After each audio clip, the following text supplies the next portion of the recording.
Welcome, everybody, to the Big Book Roundtable in the RICO 12 family of recovery resources.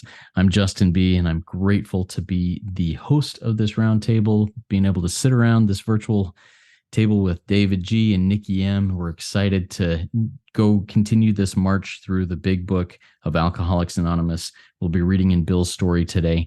But first, I'd like to introduce our guests, Nikki and David, here real quick. Nikki, introduce yourself. Tell us why you are in the rooms of recovery. Hi, everybody. I'm Nikki M., and I'm a grateful member of so many fellowships. I came in through the rooms of Al-Anon because I thought everyone else had a problem, but little did I know that I'm the one with the problem. And so what makes me qualified to even be here at this table is when I honestly want to stop what, Nikki M? Well, stop my crazy thinking, my addictions, my behaviors, and I can't control the amount of anything I take. I'm an addict and I deserve a seat at this table. Thank you. And we're glad you're at this table. David, introduce yourself and tell us what brings you into the rooms. Hey, everybody. My name is David G., and I'm an alcoholic and an addict of many sorts, and grateful to have been in these rooms for almost 30 years now. And I came in the beginning because I had to. I'm here today because I want to. I've found a power greater than self. And that power has done the miraculous. Not only am I sober, not only am I not drinking, I don't even want to drink today.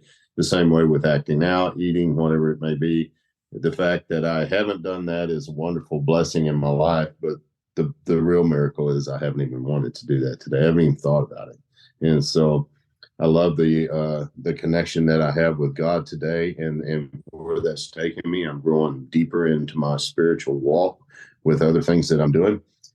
But I can add anything I want to this. I just can't ever take anything away from this, because this is what's brought me to where I'm at today. Thank you. Thank you, David. And I loved how you shared that. I really identify with, for me, I came into the rooms because I guess I had to. I did not want to. I tried everything else in order to avoid it. And now I remain to pray. I remain because I want to be here. It's the miracles, the strength, the connection is so much greater than anything I ever experienced beforehand. So I'm grateful to be in these rooms here. I'm grateful to be in this room with you too.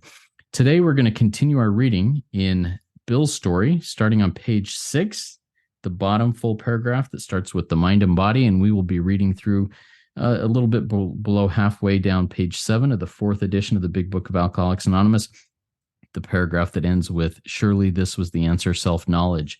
And so everybody out there, grab your big books, the 4th edition. Well, grab your big books, follow along, make notes, highlight. Let's dig into this and dive deeper into the Big Book of Alcoholics Anonymous. Here we go with the reading.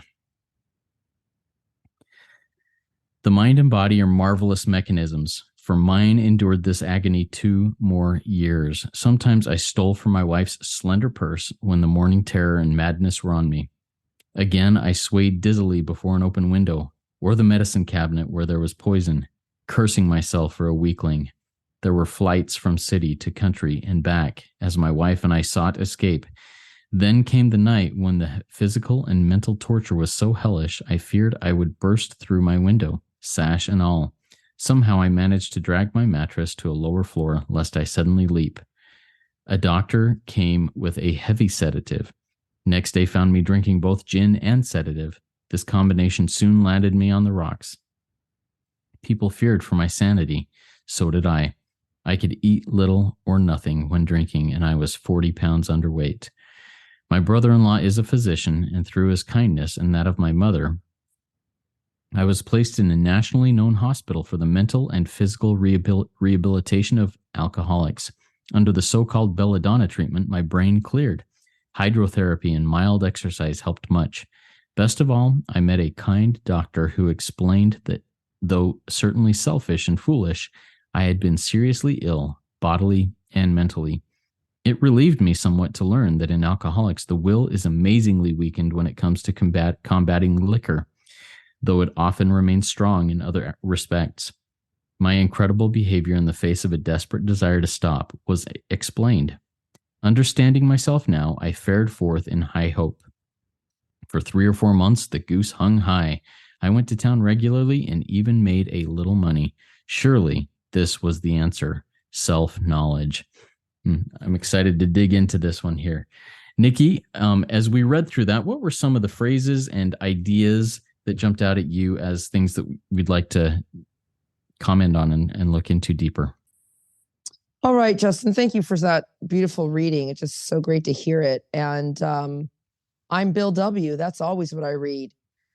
Last episode, we were talking about some things, and I love this first line. The mind and body are marvelous mechanisms. I mean, that's facts.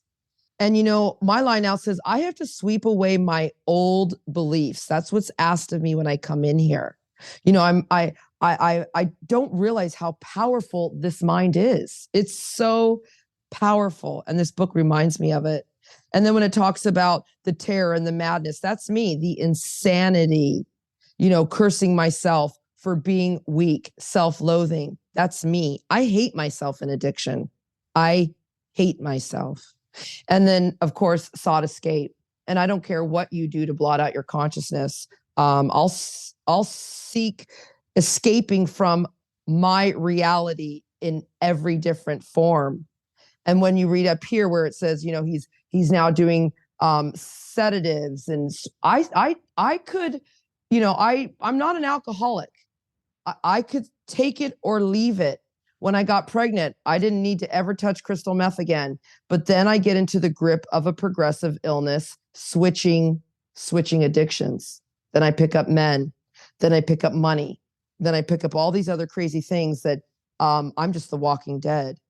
And people do fear for my sanity. And you know what? People fear me. People fear me because I'm a hardcore sex and love addict. And you've heard me or haven't heard me. I boil cell phones when you don't do what I say. And if you have bunnies, I'll do that too. I get real twisted.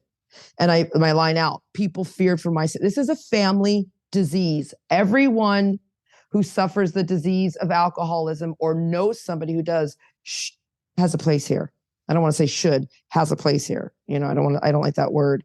And then just here, it just talks about the hand of God always working in Bill's life. It's like his brother-in-law is there to help him out and show him kindness. His mother's there. That's me. All along through the way, Justin, I had angels, David, all around me, all along through my addiction. I'm always having angels. Somehow God's always there.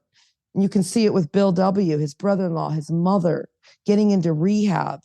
But again, here, where it's understanding of myself, armed with the facts. When when you read this last line, it's like, it's not comedy hour. This is the answer. Self-knowledge. I mean, we've been here long enough. The newcomer might think that's true, but we all know that is a bunch of malarkey. That is comedy hour. I am so smart, as are you and everyone out there listening. Self-knowledge. No, does not work. I know a lot about addiction, but what I can tell you here is that, my doctors will tell me all these things. They'll tell me all these things about me. And I can't wait to hear what David has to say. I don't know that belladonna treatment. He's going to tell us about that stuff. He's our historian here. Hydrotherapy, exercise, all these things. But a spiritual mode of living is the most powerful health restorative. We'll read later in the book. So I'm Bill W. This is all happening to me in 2020, whenever it was in the later years of my life. It's me. That's what I can say. Thank you, Nikki. Yeah, I love how you always or often come back to, I am Bill W. Very good. David, tell us a little bit about some of the things that we can dive deeper into in this reading from your perspective. Yeah, absolutely. Thank you, Nikki, for a wonderful share as always. God, I love reading this book with you guys, and it's my medicine. I just love it. And notice what Bill says here: the mind and body.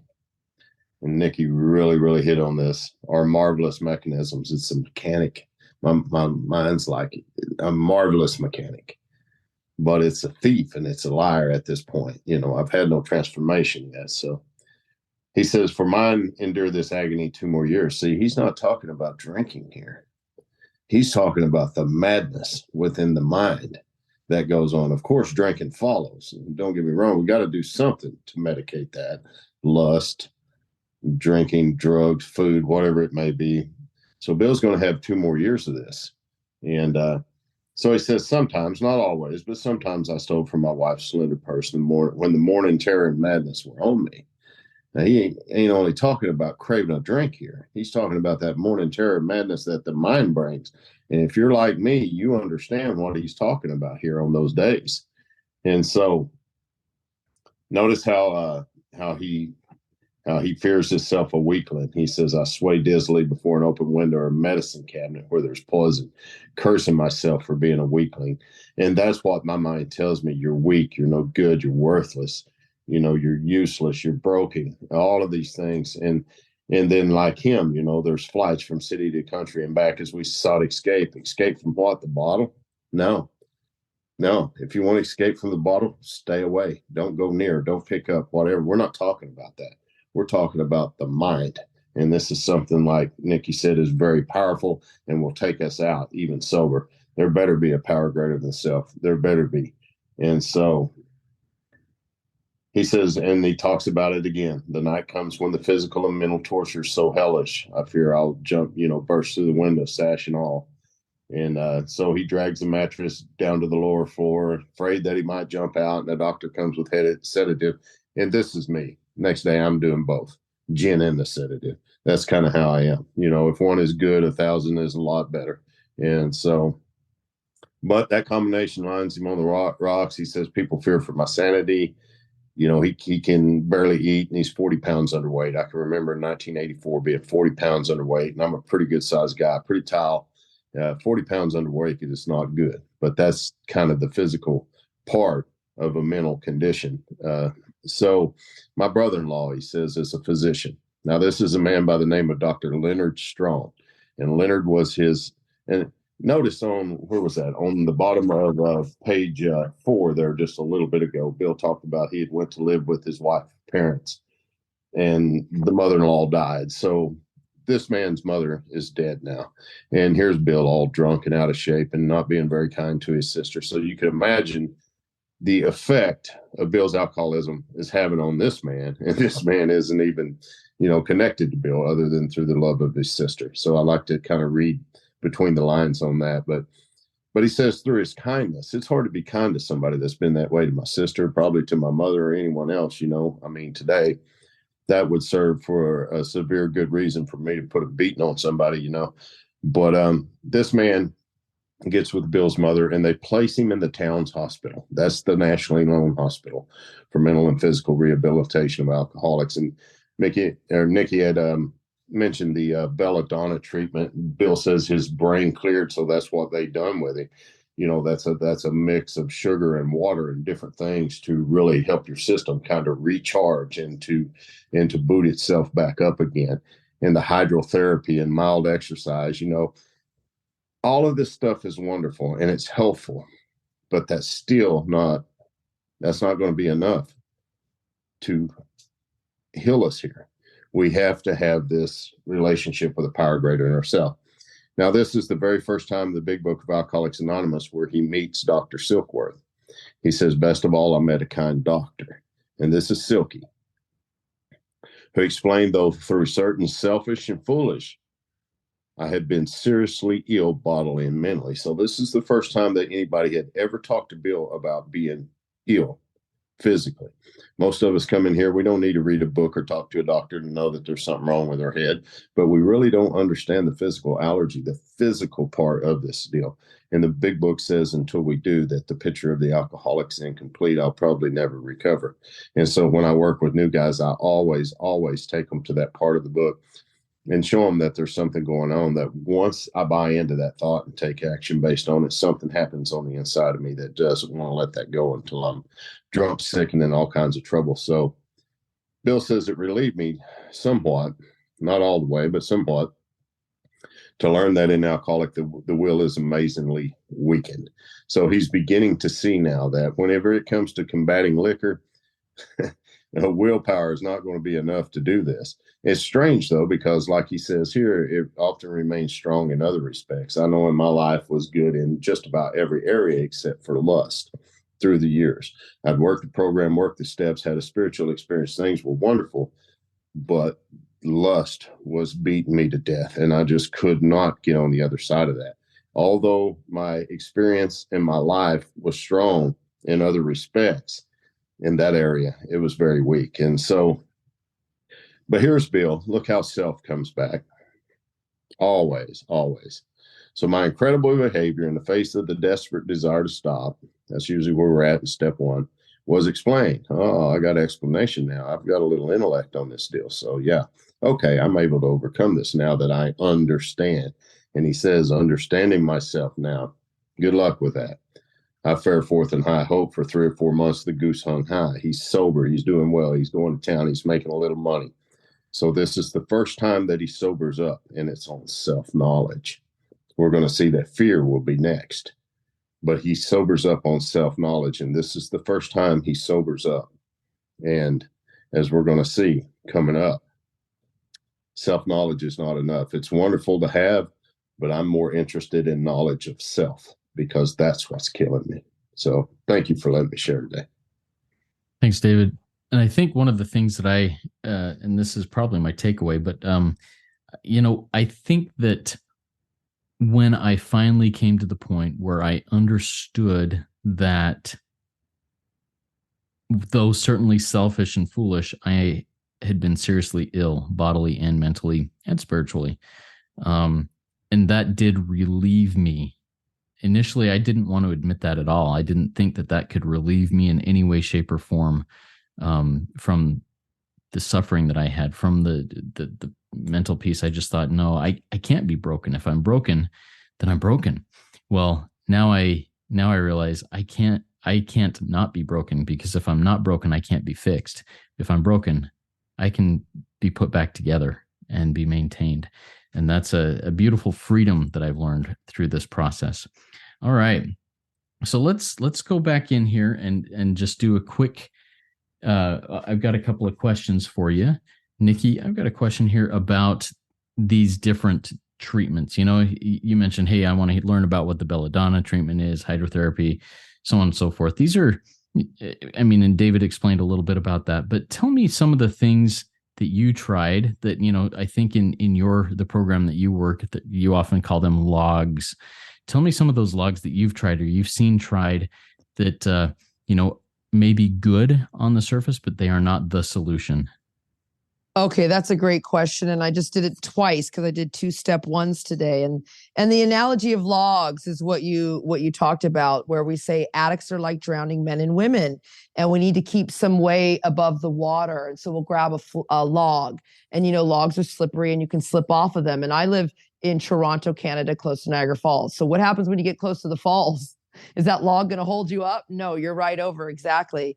And so, I've tried everything. These are really human aids is what they're talking about here, this exercise. So what have I used to try? Well, I moved, when I had my baby at 18, as I said, I could stop using alcohol and drugs. And then I moved because baby daddy number 1, was eating my soul. So I come to Toronto because I couldn't get a one-way ticket to Mars. Well, my problems followed me to Toronto, and then willpower doesn't work. As we talked about, I think it was last episode, the sweet promises, controlled, I'll only have a kiss. We won't go to bed. Well, that lasts about a second.